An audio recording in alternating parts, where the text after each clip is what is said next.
I think it's exciting. I think it's amazing that the cruise industry is putting on this panel on the Tuesday of Seatrade, which you all know is the most important day at Seatrade. So I think it just shows the importance that the cruise industry is putting on diversity, equity, and inclusion. I think it's phenomenal to see that. And I think we're starting a journey that is really important for the maritime industry as a whole.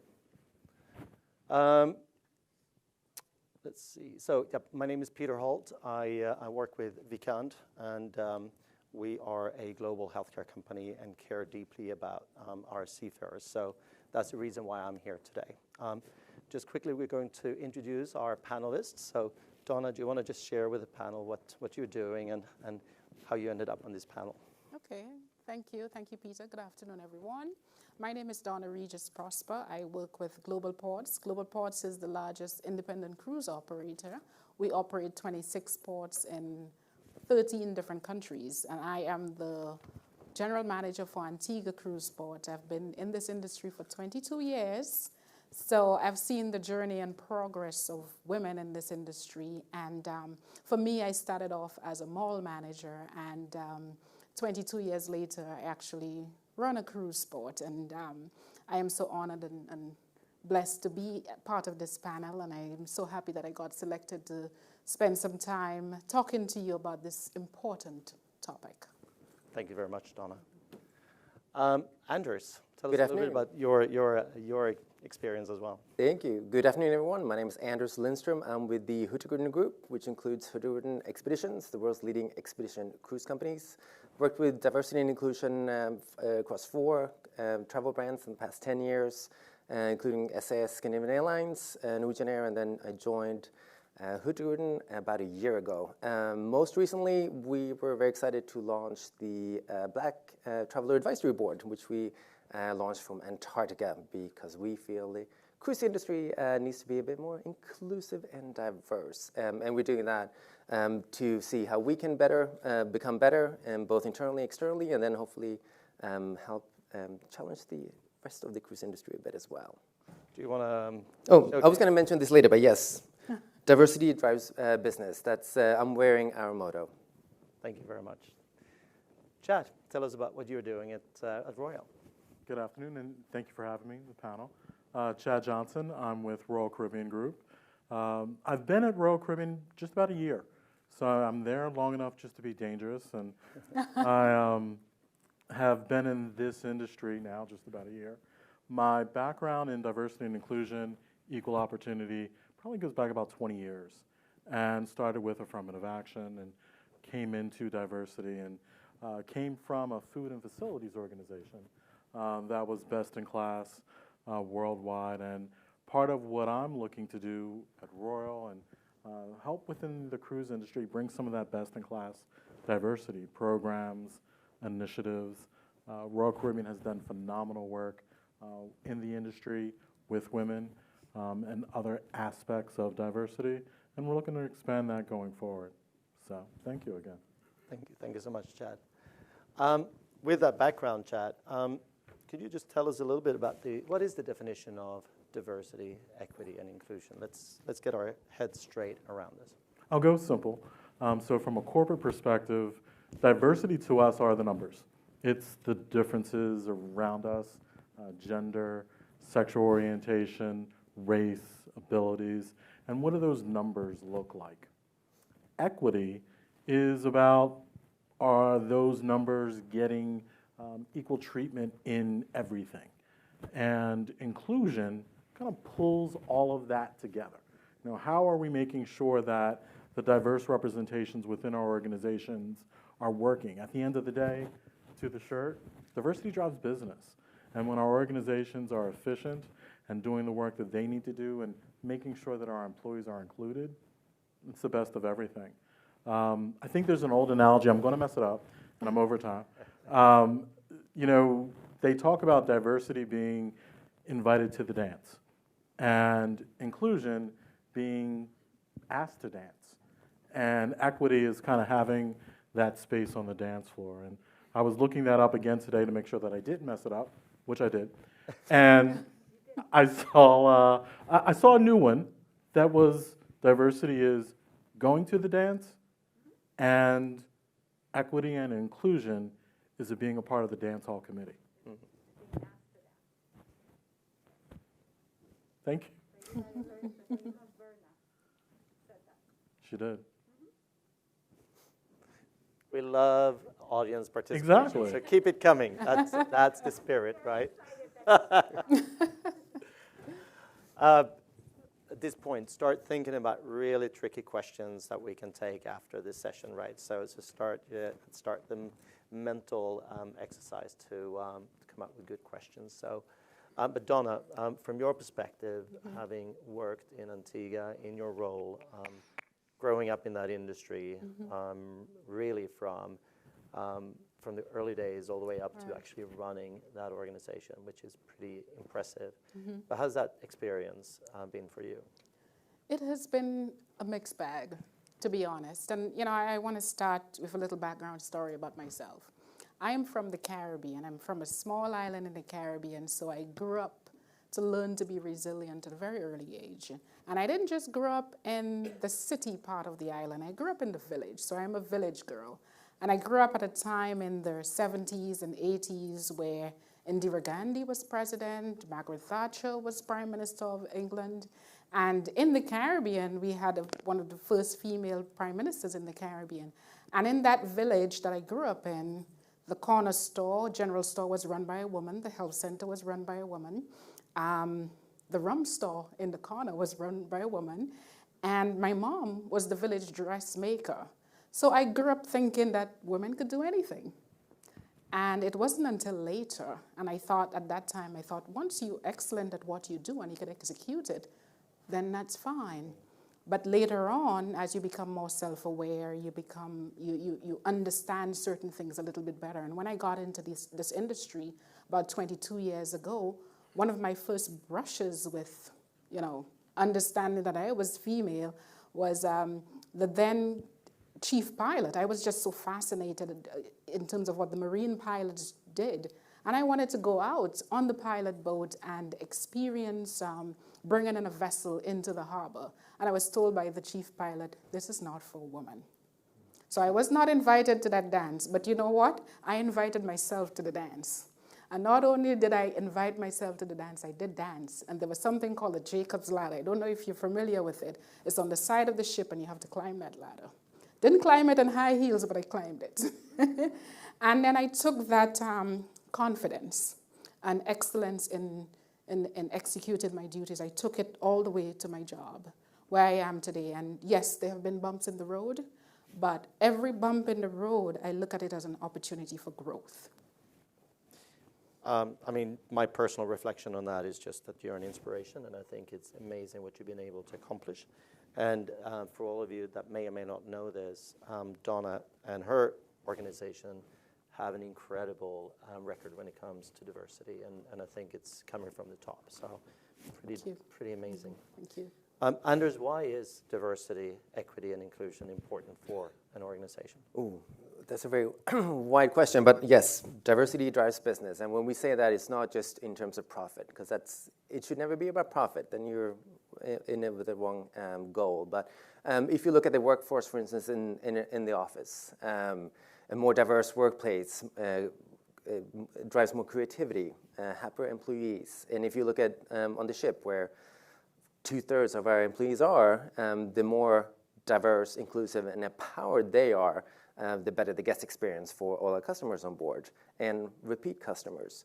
And obviously, we want to grow. We have very ambitious growth plans, and we want an even more diverse workforce moving forward. But also, there's a lot of data in recent years showing that the more diverse the company is, whether it's more women, more people of color, more LGBTQ plus employees, the better the company is doing as well. So there's so many different levels now where diversity is important, but you should just never do it to tick a box, because then it will not do well. Then it will not drive your business. That's true. Any thoughts, Chad, Dona? You would like to share?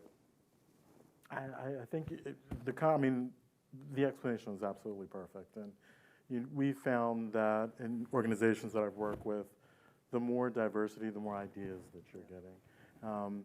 RCG is really about innovation, and innovation comes from having difference and getting different ideas into the room and really fostering that ability to do. So you really need to focus on making sure that the organization and the team is representative of different aspects. And also, if we look at expedition cruising, it skews older, skews very white. And of course, we want to change that. So when we started with the Black Travel Advisory Board, we took the members down to Antarctica. And that was a destination they never even considered because no one has ever talked to the majority of Black travelers about Antarctica. So, I mean, there's just endless opportunities, no matter however you look at it. Right. Yeah, absolutely. Working at a port, managing a port, and especially managing a port that is private sector run, we have a responsibility as an anchor. There's the community, there's the cruise line, there's the government. And there's diversity in all of that. And for us to be able to satisfy all of those three stakeholders, we have to be very inclusive. We have to understand the differences and we have to understand the commonalities. So as a port manager, where I manage a public asset, I have to be very mindful of that. At the same time, I'm opening up my port and my doors to persons from Antarctica sometimes, persons from the other Caribbean islands, persons from North America, Europe. So we have to, in our DNA, adopt that equity, that diversity and inclusion as part of what we do. There's no... No, I Yes. mean, you've shown that as well. Mm-hmm. Chad, from your perspective at Royal Caribbean, do you have any programs or any examples of programs or solutions that you have created or implemented and you've seen success around as well? So over the past year that I've been there, there's been a lot of focus on mentoring. And I think mentoring from a diversity perspective is one of those foundational pieces. I think it's about making sure that people in your organization kind of understand, how do they navigate the hierarchy? How can they grow in the organization? And so we took it upon ourselves to say we need to make sure that there's more diverse mentoring that's going on and set up a program that recently went live. Congratulations to the team. That really has not only diversity in the amount of people we picked up, but the diverse relationships. What you'll find out in really strong cross-mentoring groupings is you have that reverse mentoring. So it's not just about a senior person giving someone some information about how to navigate the organization. A lot of times what you find out is in that reverse mentoring, that senior leader, who oftentimes may be white, will learn something different, will learn something about that female that they're mentoring, learn something about that people of color. So this is just one of those programs that I think is foundational for most companies and helping people navigate and understand what's going on in the organization. Right. How about you guys? Dona? Well, with our organization, I wouldn't say it's as structured, but because of the nature of our organization, like I said, we have 26 ports in 13 different countries. And out of those 26 ports, there are 3 female managers. And I want to celebrate that. Because where women came from in the maritime industry, there was a time we were considered bad luck for this industry. We were compared to sirens and mermaids, and we would lead the sailors into their death. And it was not until the 1980s that women were allowed to go to maritime school. So there's a lot that has happened, and I want to take the opportunity to celebrate that. And I think it happened not only because women we put ourselves in this position, we got educated, but men who was in a more senior position recognized that and gave us the opportunities as well. So I think coming together, male, female, and focusing on what you could bring to the job is very important on this journey. Absolutely. Mm-hmm. So we're a European company, and diversity and inclusion is still, a few steps behind in Europe compared to America. And I think we're really focusing on it and been doing so during the pandemic. So we just sent out earlier this year a survey to all our employees, really a lot of questions, but really asking the questions, are we living up to the goals that we set for ourselves? And a lot of the focus were actually on mental health, which is another part of DEI that we're not really talking about, but in questions like, do you feel that you can bring yourself to your workplace? So unfortunately, we don't have the results yet, because I would love to share some of that, but so we're really looking into it from that as a starting point, and then applying it. But it's a lot of focus for us. That's kind of leading nicely into the next question, and that is, Dona, are you seeing employees taking diversity, equity, and inclusion into mind when they're making a decision to come and work with you all? And equally later for you guys, if you see guests and crew taking that into mind when they're making a decision to engage with your organizations? I think persons who decide to come work with this company, when they read upon this company, when they look at this is a natural process for a company that manages 26 ports, I think if you don't have that at the back of your mind, you know that your ability to succeed in that job, especially going back to what I said, managing a port, you have to be able to include persons, you have to be able to have a certain level of equality and also equity. There's equality and there's also equity. And the whole diversity of the nature of this industry. So I think by choosing to work with this company, you naturally have to have that as part of your skill set and as part of your awareness as well. Almost as part of your value That's right, your value system. Mm-hmm. Absolutely, we hope that, because again, we are hiring double-digit growth here in the US or the Americas, but across the board, we want a more diverse workforce. However, we are a Scandinavian company, so we're very good when it comes to gender balance, because that's natural for us, but we want more Black or expedition leaders of color. We want more professors to come on board to lecture, and across in our offices as well. So absolutely. So we hope and that's, we're doing a lot of work to kind of stand out in the field as well. So we will be more noticed by future employees. And you think that future employees will definitely look at the diversity? I hope so. Yeah. Yeah, absolutely. How about you, Chad? So I think that was a little bit of a turning point for me, because my background is in analytics. So I take a very analytical approach to diversity. And probably about, 7 years ago, I was doing more work, more talking with employees and getting some of that anecdotal information. And employees were talking about the reason how come I came to the company I was at was because I saw your focus on the LGBT plus community. I've seen that you've had a female CEO.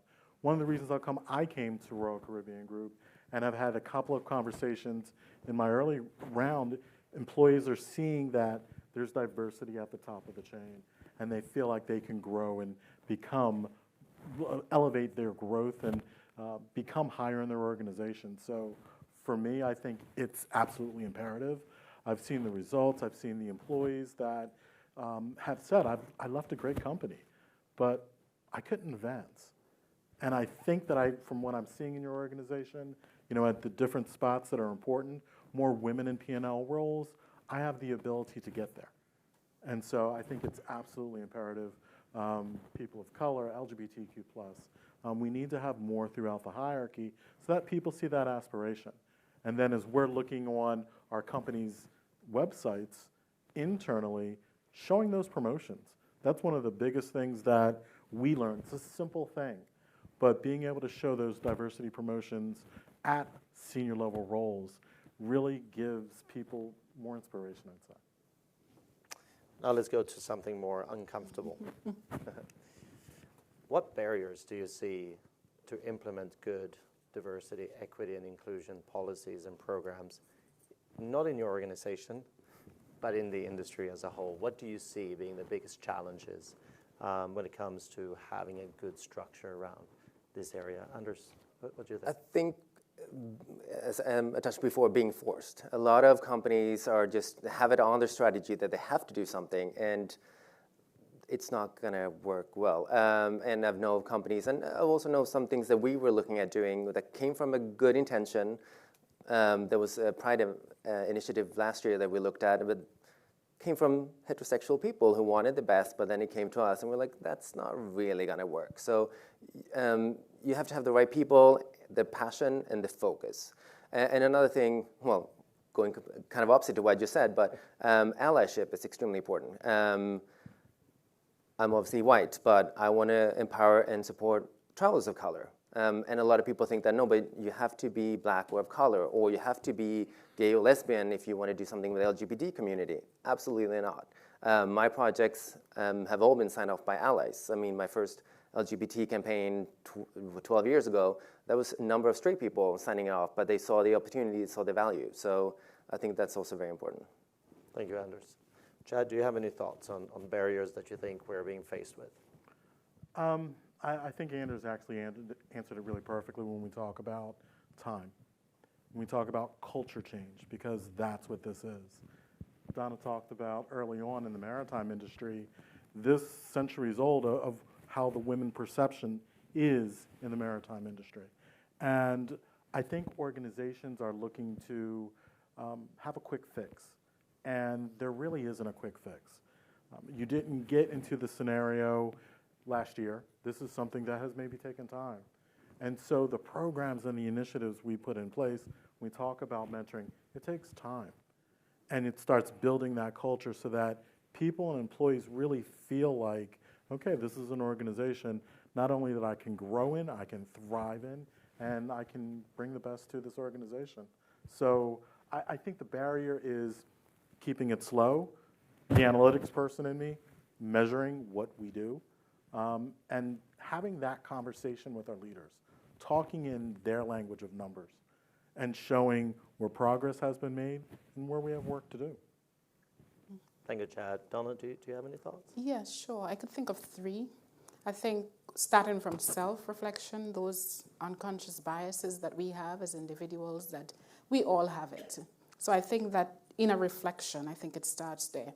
Secondly, bridging the profit and spending a lot of time on this. Our leaders, our board members want to ensure that it leads back to the profitability. So telling those stories of, you know, the various studies that came out where there was a direct link with DEI and profitability or efficiency. And the final one, I think, Chad, you touched on it, leadership.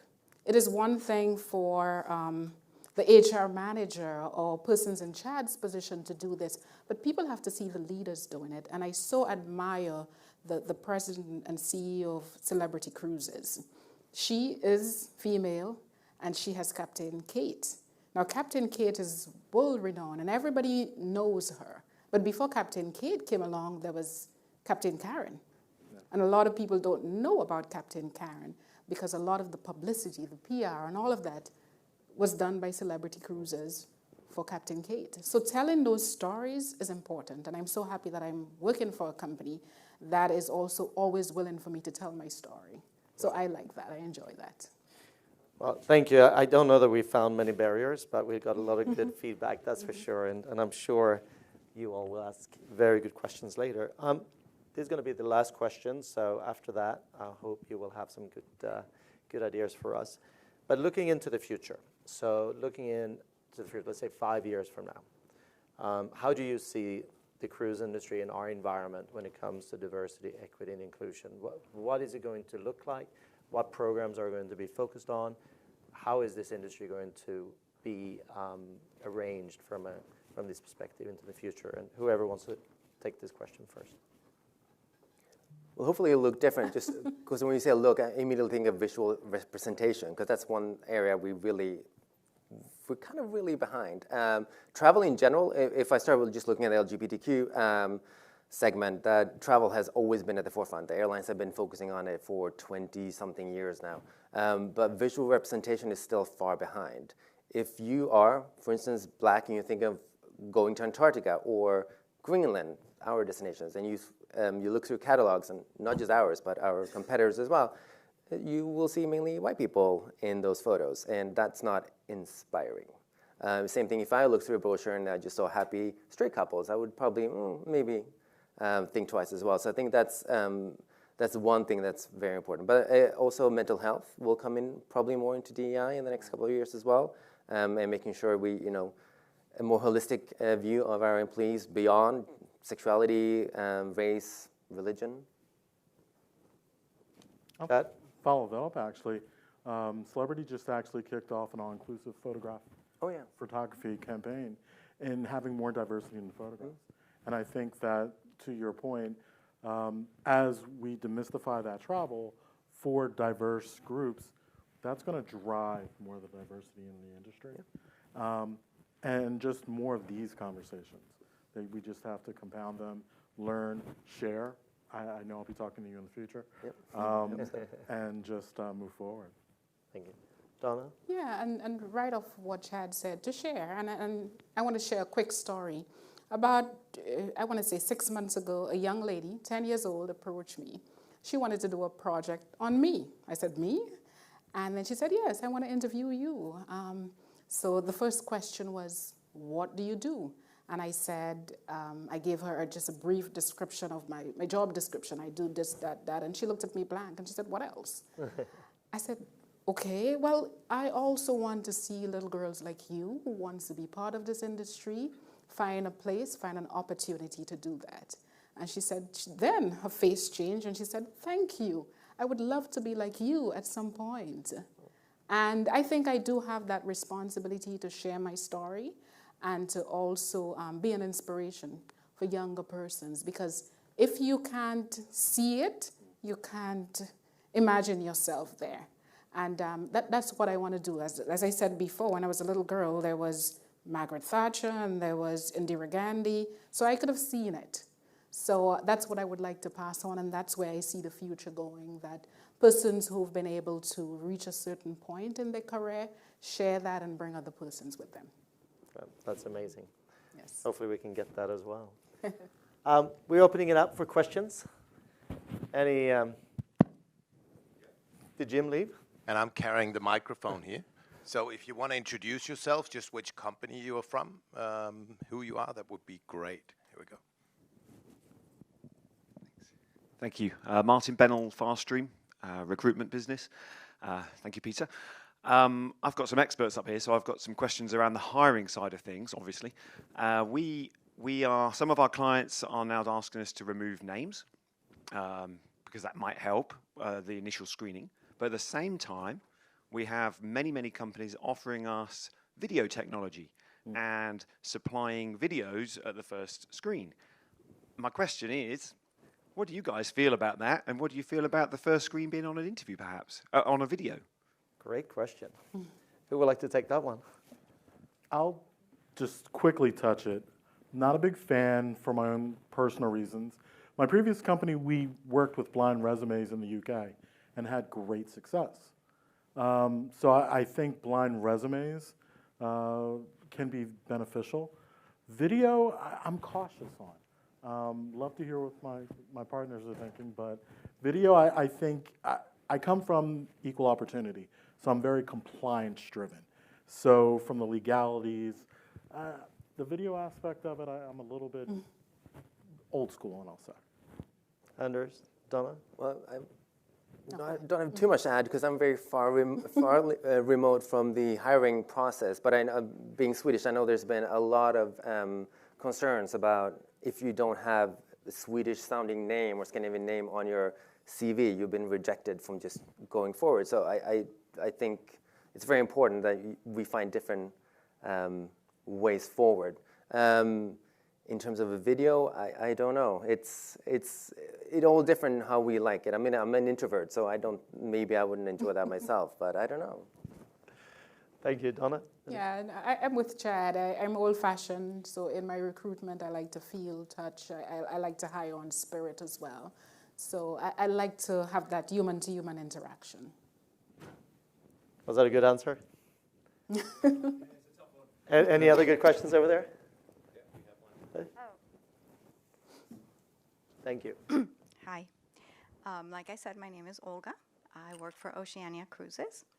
And I would like to put a different facet or add another facet to this discussion because not a lot has been talked about in terms of people with different abilities. And I don't come from a cruise industry background. This is, first I've been with the company for over 4 years, and I love it. I love this industry. However, I do see that we do not have inclusion, or very much inclusion, in terms of people with different abilities, both in our hiring and the accessibility on our ships. I just started working for Oceania, but I've cruised with Royal, with Carnival, with Celebrity, with my first trip as a baby was on a transatlantic ship, right? So I love this industry, but I would like to see more inclusion of people with different abilities, and I would like to see universal design when we create our ships, okay? Because universal design benefits everyone. And also in our hiring practices, diversity does drive business. Mm-hmm. And it's diversity in many different ways. And I love that you brought that particular quote, because I have that on my desk. So I would like to know how you could include people with different abilities within your organizations. I know that Royal has a really good program too. Thank you. I was actually going to respond. I know about that one. Mm-hmm. So I just want to mention this to everyone here and put it in plant that little seed in all of your minds, in all of your departments, to have that into consideration. It's people with different abilities bring different ideas and give you a different view of the world. Thank you. Would you want to comment? We actually have, as a kind of a extension of the Office of Diversity, just a dedicated resource so that when guests come aboard, they can call a line if they have different abilities. This team also has worked in the design of the ships. And in my minimal time there, I'm incredibly proud of the work that he has done. His name is Ron Pettit, and he's just led the organization in making sure that we pay attention to it. And autism-friendly ships and work that we're doing there. So thank you for calling that out. Thank you. Hi, I'm Lyndon Coppell. I work for MSC Cruises. I had a conversation with one of my colleagues, and this answers what you were saying earlier about the name, about having somebody's name, and then we had some discussions on what we call unconscious bias, and we were looking at putting together maybe kind of questions that we could ask, or how we could actually address this with the senior management in terms of making them realise that there are incidents of this that are quite common. So I'm just wondering, have any of you tried to address this at senior level in terms of making them realise that there's multiple incidents of unconscious bias, and how to make that them conscious of that fact? That's a great question. So if I'm starting on that one, we're actually going through a leadership training on, we call it diversity and inclusion in Europe still, so on just D&I. And I know recruitment is one of the topics. They just started this a few weeks ago. I was meant to be on one, but it was 3 a.m. in the morning, so I'm going for the next one. But they are looking at every different aspect, from internal communications, internal taking care of our employees, both in offices and on the ships, to external. So I would very much expect that to be included in that. I think it's 4 different modules they're going through. But I do agree with you. If you don't get the buy-in from the senior leadership, it's very hard to drive this whole issue forward within the organization. So that is a tough one. And I believe you have to start there. So I in my approach to diversity, it's a very top-down approach, because we've learned that employees will follow what their leaders do. And if their leaders are trained in this area and realize, and then have their meetings with their staff and bring that to that attention, it will trickle down. And it's not just the training. I think the training is the starting point and letting them know that it exists at this level, and then it exists down throughout the organization.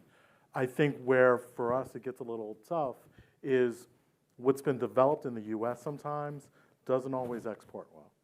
So when it comes to unconscious bias and some of those different aspects, so being vigilant and making sure that that training is developed for C-suite senior leaders and is relevant to the locale that you're in. Yeah, thank you for that. I just wanted to just add one point, because this is like a really basic example of unconscious bias that I've seen, is just some of the senior managers looking to certain people to answer certain questions. And let's just say it's not necessarily me they look at. So I think that for me, it's a very basic level kind of education that we need in some cases, you know. That's a great call out. To get them to feel more comfortable and more natural about looking around the room more for the answers.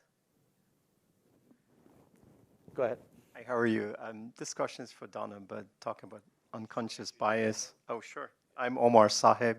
I'm from DCL, Disney Cruise Line. So unconscious bias, I've seen many secondary rooms when you enter the United States, maybe about 17 of them, just because of my name.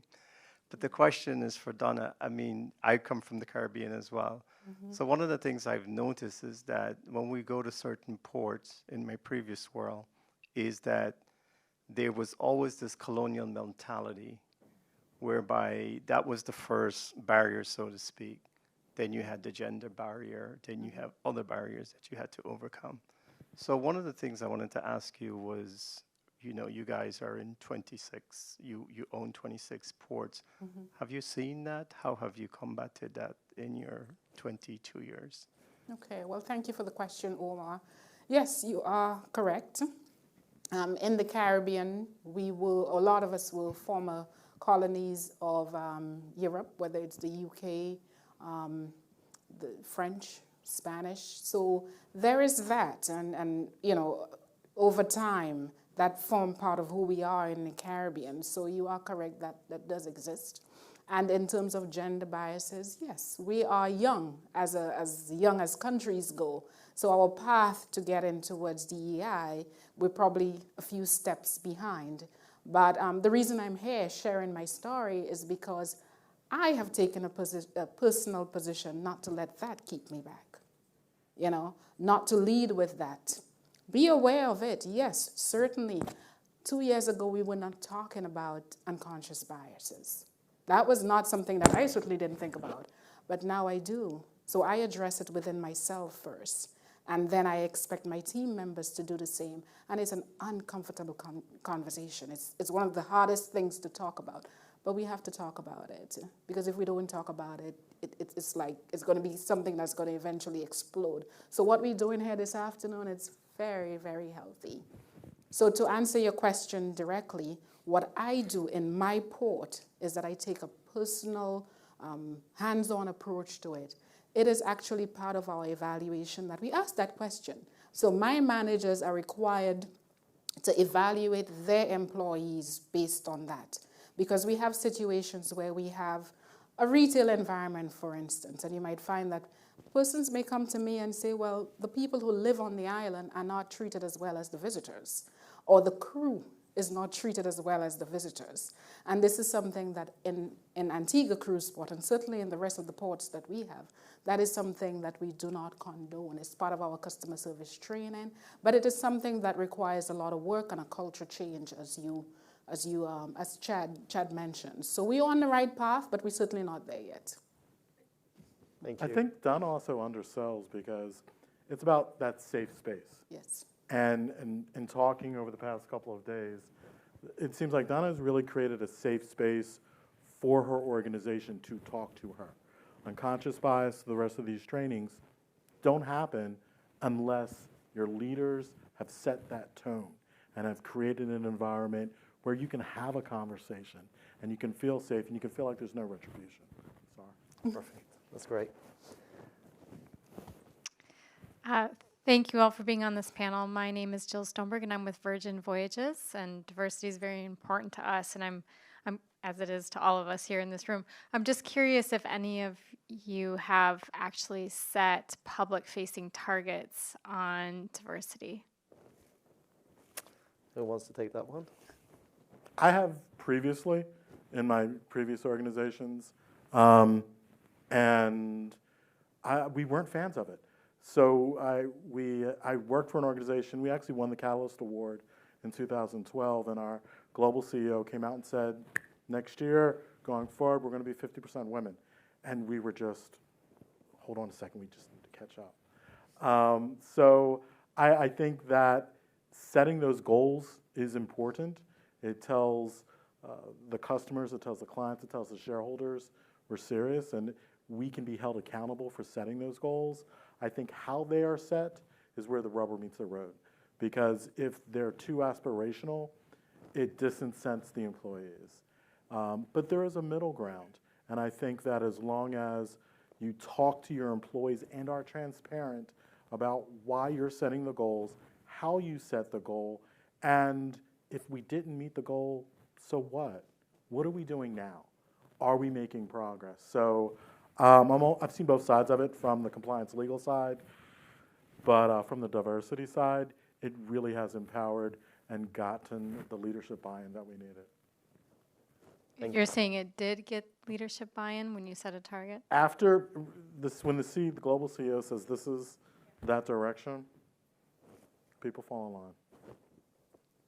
Anyone else? We have not, excuse me, we have not set a public-facing target because, well, a number of reasons. But the survey we're doing right now is to really find out realistically where we are. So we're not too ambitious, but keeping it real. And also in terms of the Black Traveler Advisory Board that we have, we're working through the workshops to set the goals jointly, rather than us coming from a corporate perspective and saying, this is what we're hoping. So we're working together. So I think that's also very important. But that will go up to the CEO level.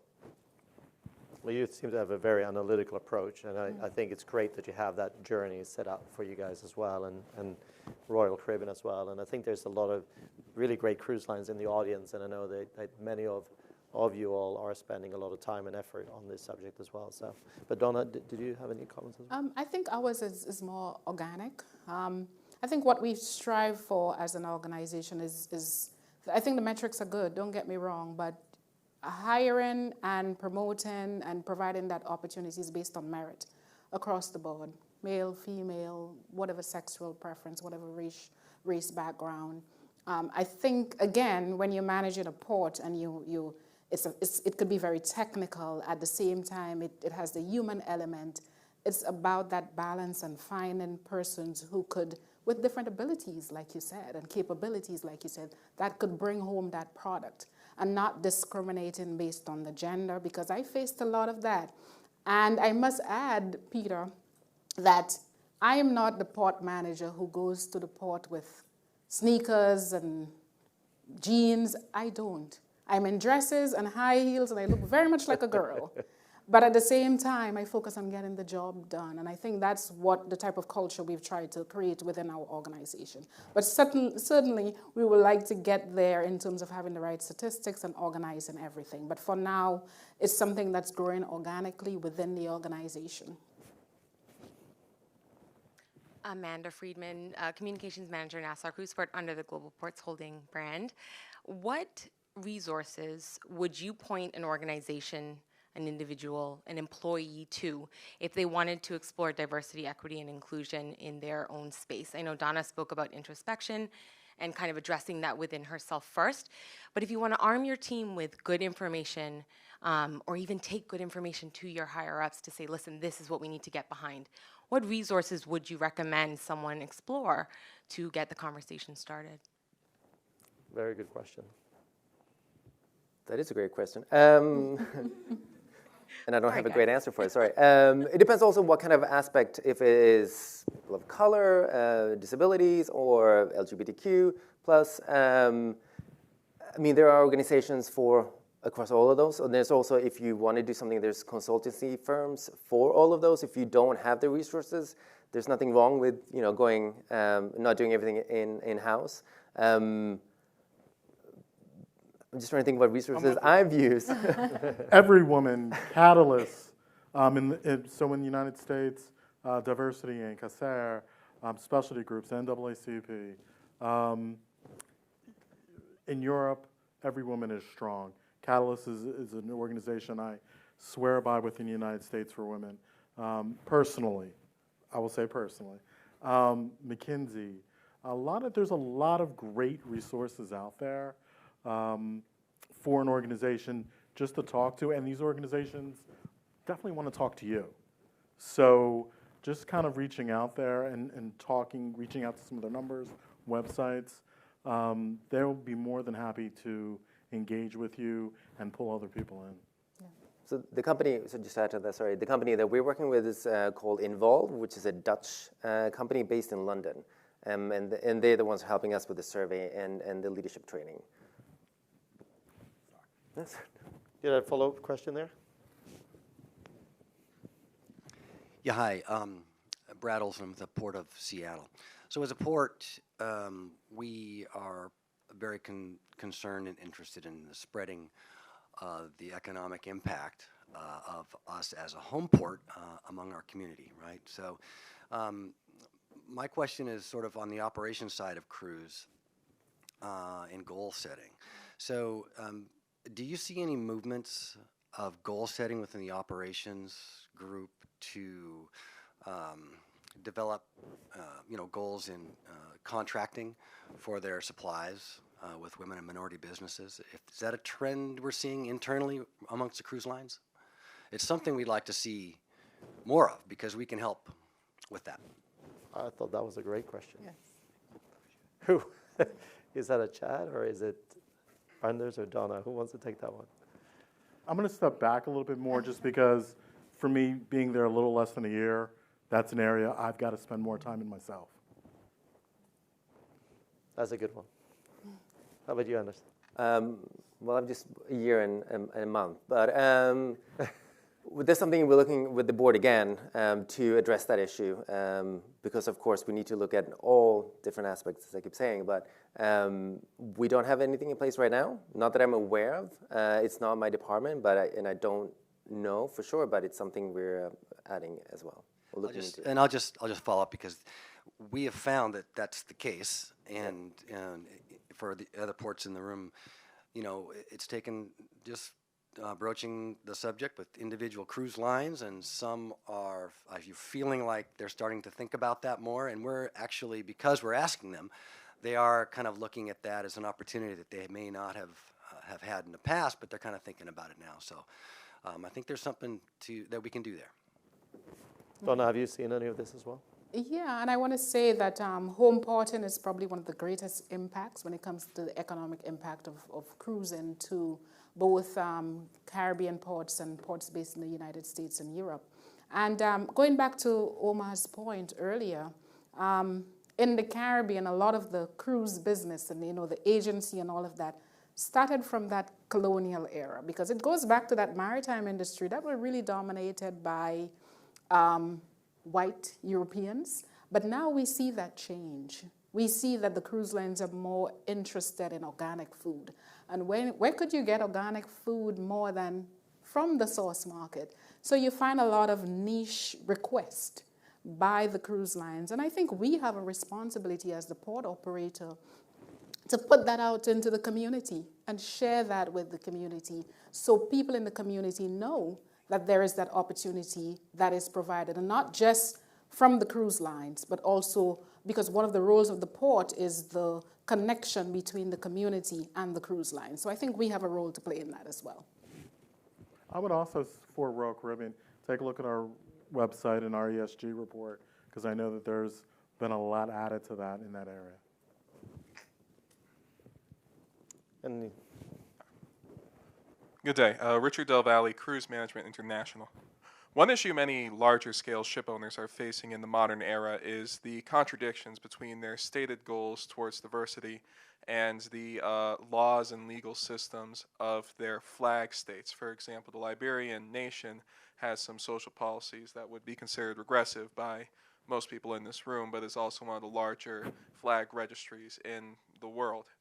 As a responsible vessel owner and operator, how would you recommend threading that needle, so to speak? Great question. Who wants to take that one? I mean, Well, maybe there's someone in the audience that can answer. that's a good one. Would you like to try to answer that, or? I mean, it's pretty much impossible to answer.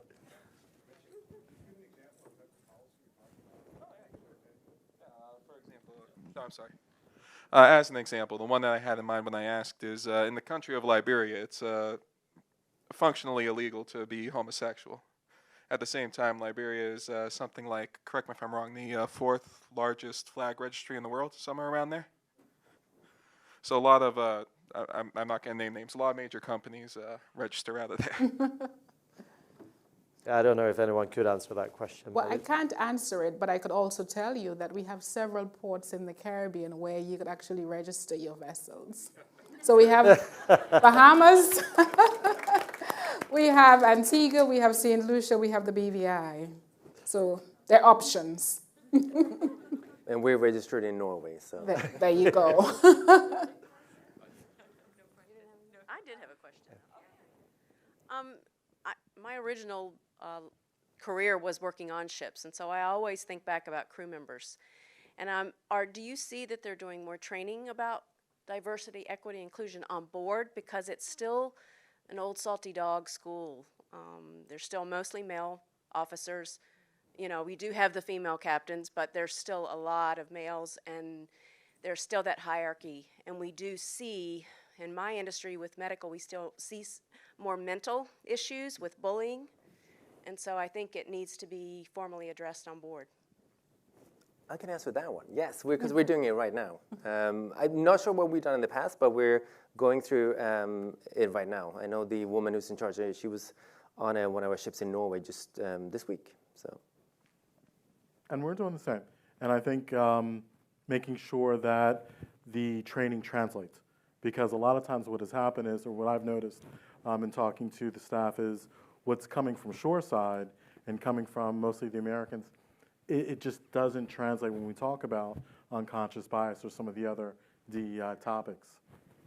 And so what we're doing literally right now is adapting that training and making sure that it works both shipboard and then separately shoreside. So great question. That has been, it's a great question because it's been a primary focus for myself over the first few months as I started. Yeah. Thank you. Yes, good afternoon. Jim Barrero with Cruise Management International. I have a comment and maybe one or two questions. It's kind of sad to see that after 30 years coming to Seatrade, this is the first time there's such panel. Okay, and it kind of is all telling about our industry. Surprised, of course, that it's taken so long to get to this stage. And it's kind of, to some extent, sad. I went next door real fast to see a friend of mine that's speaking on the other panel, so that's why I went over there. And I see a room full of white Europeans talking about strategic thinking. And look at this room here. And you would expect this room to be full, because by now I think everybody needs to understand the importance of this issue. But talking about diversity drives business. Can business drive diversity? And what is it that you are doing about making sure that it doesn't become a check-the-box exercise? Because I think a lot of people talk about this because it's trendy. I still don't feel that it's done in a constructive manner. Let's put it that way. You know. Any takers to that one? I hate to go back to my previous work, but that's where I spent 17 years. And I came from food and facilities. The day I started that company, I found out they were in the mix of an $80 million lawsuit, and with reference to African American promotions. And that was food and facilities, which from a services perspective, $80 million is tremendous. From that day to 12 years later, we went from an $80 million lawsuit to a best-in-class organization. So part of my answer is it can be done. In a white male European type of industry, it takes that dedication. It really takes from the top down, as we had talked about before. It really takes having the conversation and telling your leaders that it's important. You see more and more of our leaders, and our organization was a French-owned organization that really didn't buy into diversity. But 12 years, 20 years later, they're still recognized as a best-in-class organization and have taken that to their brand and what they do and elevated their services. So I'm not answering your question. It can be done. The maritime industry, as I'm learning, is very different, centuries old, and a lot of aspects what's happening on ships, different ports. It's going to take time, and I had said this earlier, it's slow, steady progress. As long as we're moving forward, there's a chance. The minute when we stop and stay stagnant, we're just going to take too far of a step back. And I absolutely think business can drive diversity as well. I mean, this is my third Scandinavian company, even though I've lived abroad most of my life, and my second Norwegian company. So I used to joke that I was the diversity hire as a Swedish person. But it's a very homogeneous population in Scandinavia, so there isn't much diversity. But we have 2 female CEOs, and we've really been pushing for, while we open other offices more internationally, that we want a more diverse. So it's kind of been the other way around as well. Dona, do you have any? Yes, I do. But to your first comment, what I want to say about that is, as human beings, we like comfort. And what you see over there is comfort. This is not comfortable. This is a lot of uncomfortable conversation. And it will start small, but it's starting. So I want to celebrate that we started this conversation. And hopefully, as we progress going into 2023, 2024, this room will get bigger and bigger. And I think one of the ways that it will get bigger and bigger, as you rightly said, is for this to be able to drive revenue and for revenue to be able to drive this. That's why we have to be able to connect the dots. Because I don't think it's trendy. I don't think it's a trending thing. I have lived it. So it's not trending for me, it's my life. So I think we have to be patient with this process. Thank you, Dona. We're coming to the end. Do we have one or two more? I have one question. Go ahead. I'm Yannick Grotus from Mental Health Support Solutions, based in Germany. And I was wondering, how do you cope with actual incidences on the practical level of harassment, for example, within the crew? Yeah. Chad, would you like to take that one from Roy? Can I have the question again? I apologize. Like, how do you, if like an incident happened within the crew, for example, of a harassment or something, like who do the crew call? Like, how do they get support? How do they cope with such a situation? And not just in the moment, also for long term, maybe. And I think the past year has been extraordinary when it comes to finding out more about mental health and what are we doing for each other. On board our ships, there's protocol, practice to get involved with our managers and with our HR team that's trained in understanding what they need to do, how to engage, how to investigate. So there's more work that needs to be done. But right now, I think that there is that protocol and practice of this is who you should talk to. They'll find out more information and engage from there. So in our survey that we're doing right now, there's 3 questions on harassment. And one is, have you ever seen any form of harassment? Have you experienced any form of harassment? And the third question is, if you've seen it or experienced, do you know where to turn? Because that's obviously extremely important to know that they can get backed up and get their full support. Yes, hello, Ida from Hurtigruten. I came from a very male domain business, or the army, to another one, I would say. When it comes to what we talked about, hierarchy, and especially in the maritime technical domain and shipping, I would say we're really behind. I was at the convention in Norway, the North Shipping, only male people in black suits, so I kind of stood out. And back to recruitment, I mean, I don't think we only can do training for the crew. We need to do more. If we actually want to make that change for the crew, we have to find the people, like you talk about, with the abilities and you know, the abilities to make that change, right? And I definitely see it on cruise ships where we have a female captain, and when we have that cruise shift and there's another male captain coming on board, we actually see it in the crew that they change. They have other, you know, in all they do, it's maybe a different procedure, and you know, it's a different type of you know, vibe on board. So what do you do to make sure that you actually recruit into those types of positions to make sure that you actually make that change? And I know it's very hard to recruit diversity in technical departments.